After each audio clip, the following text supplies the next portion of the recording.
যখন যেটা পাই দিলে তো হইব না দোস্ত। মোবিল বইলা মোবিলই দিতে হইব। মোবিল বইলা টেবিল দিলে তো হইব না। ঠিক মোবিল দিলে ইঞ্জিনে গাছ জমবো না, ক্ষয় হইব না, অতিরিক্ত গরমও হইব না, গাড়িও যখন তখন বয়া থাকবো না। তাইলে এখন থেকে সব ট্রাকে মোবিল ডেলবেগ লেজেন্ডই দিমু। আসসালামু আলাইকুম ভিউয়ার্স, আপনাদের জন্য আরেকটি গুরুত্বপূর্ণ কন্টেন্ট নিয়ে দাঁড়িয়েছি। সেটা হচ্ছে আমরা এখন দেখাবো এসি সিস্টেম আছে, যে এসি সিস্টেমের বিভিন্ন যে সুইচ আছে, কোন সময় কোন সুইচটা আমরা ব্যবহার করব সেটা একটু বিস্তারিত আমি চেষ্টা করবো আপনাদের শেখানোর জন্য। তবে আপনারা অনেকেই তো বাংলাদেশ থেকে লেখাপড়া করে বিদেশে চলে যান। আপনারা যদি অটো মেকানিক্স এর কাজটা সুন্দরভাবে শিখে যান, তাহলে পরে বিদেশে আপনি বড় রাষ্ট্র যখন যাবেন, সেই রাষ্ট্রগুলোতে গেলে কিন্তু অটোমোবাইলের কাজের অনেক ডিমান্ড আছে। সেই জন্য আপনারা প্রত্যেককে আশা করব যে আমরা প্রত্যেক স্টুডেন্ট যারা আছি প্রত্যেকে আপনারা অটোমোবাইলের কাজটা গুরুত্ব সহকারে একটু শিখে যাবেন। আমি সামান্য একটু এখন আপনাদের দেখাবো এসি সিস্টেমের যে বিভিন্ন সুইচ আছে, এই সুইচটা কখন কখন আমরা ব্যবহার করবো। সরাসরি আমরা একটু দেখি। এটা হলো এসি সিস্টেমের এখান থেকে শুরু করে একদম এই পর্যন্ত এসি সিস্টেমের সুইচটা আমরা মোটামুটি দেখেন এই পর্যন্ত যদি সুইচ হয় তাহলে অবশ্যই আমরা একটু সরাসরি একটু দেখি।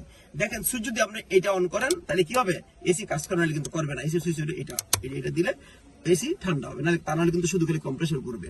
দেখেন খেয়াল করি আমরা। তারপরে হলো আপনার উঠাই দিলাম।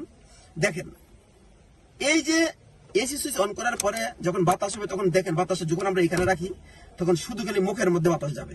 আর যদি যখন এখানে রাখবো দেখেন এখানে টিচির মধ্যে আছে, মুখে এবং পায়ে দুই জায়গায় যাবে। এই দেখেন এই জায়গায় দিলে আবার যখন টানলে আমরা এখানে দিব, এক এক গাড়িতে এক এক সিস্টেম আছে, এই পায়ে যাবে, সরাসরি পায়ে বাতাসটা শুধু যাবে। অনেক সময় পায়ে গরম লাগতে পারে, তাহলে আমরা দিলাম এখানে দিলে পায়ে একটু ঠান্ডা হবে।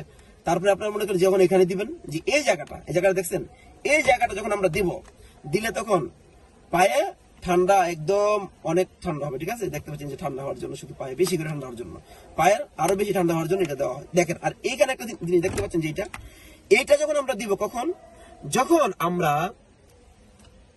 বৃষ্টির মধ্যে যখন গাড়ি চালাবো, হাইওয়েতে বা যেখানে বৃষ্টির মধ্যে যখন গাড়ি চালাই, তখন কি হয়, আমাদের এই যে গ্লাস গুলো আছে না, গাড়ির গ্লাস আছে, আপনারা জানেন ভালো করে, সেই গ্লাস গুলো কি হয় একদম কুয়াশায় ভরে যায়। ফলে কি হয়, ভিতর থেকে বাইরের পরিবেশ দেখা যায় না। তখন আমরা সর্বোচ্চ 5 থেকে 10 সেকেন্ড বা অনেক সময় 10 থেকে 20 সেকেন্ড, এর বেশি না, আমরা এই জায়গায় দিব। এই জায়গায় দিলে তখন কি হবে, সাথে সাথে গ্লাসগুলোর কুয়াশাটা কেটে যাবে। কুয়াশা কেটে গেলে তখন আমরা গাড়ি চালাইতে সুবিধা হবে। তারপরে হলো আপনার এই দুইটা সুইচের কাজ দেখেন। এখানে আরেকটা কথা আছে, আমি একটু বলে দিই। সেটা হলো এই জায়গাটাতে যখন আমরা রাখবো, অর্থাৎ বেশি সময় যদি রাখি, 1-2 মিনিট যদি বেশি রাখি, তখন কি হবে, কম্প্রেসরের ভিতরে যে সিল থাকে, আমি বলছি আগে আপনাদের জানা খুব জরুরি, কম্প্রেসরের ভিতরে যে সিল থাকে, সিলটা কেটে যাবে। সিল কেটে গেলে কিন্তু পুরা এসি সিস্টেমটাকে আপনার পুরো পরিবর্তন করে নতুন লাগাইতে হবে। কারণ তখন দেখবেন যে কম্প্রেসর নষ্ট হয়ে যাবে, কন্ডেন্সার নষ্ট হয়ে যাবে, ইভাপোরেটর নষ্ট হয়ে যাবে, এই প্রবলেমগুলো দেখা দিতে পারে। এখন দেখেন আমরা এই জায়গায় চলে আসি।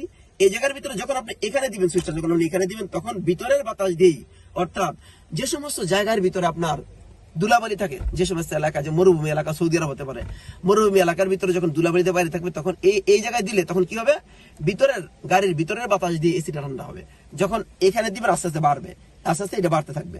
কিন্তু যখনই আপনার এই জায়গা থেকে এইদিকে দিয়ে দিবেন, এদিকে দিলে কিন্তু তখন বাইরের বাতাস, যখন আমরা কোনো বাইরে কোনো ময়লা আবর্জনা বা দুর্গন্ধ কিছু থাকবে না, ভালো পরিবেশ থাকবে, তখন এই জায়গায় দিলে তখন বাইরে দেখেন চিহ্ন দেওয়া আছে, এইভাবে করে বাইরে থেকে তখন বাতাস এসে এসিটা ঠান্ডা করবে। মোটামুটি আমি ডিটেলস আলোচনা করেছি। আপনারা যদি উক্ত ভিডিওটা একটু শেয়ার করে দেন, কমেন্ট করেন, লাইক করেন, তাইলে প্রত্যেকের জন্য উপকার হবে এবং প্রত্যেকের জানা খুবই জরুরি। মনে হয় এটা খুব ক্ষুদ্র বিষয়, কিন্তু আসলে ওইরকম ক্ষুদ্র বিষয় না, খুবই গুরুত্বপূর্ণ বিষয়।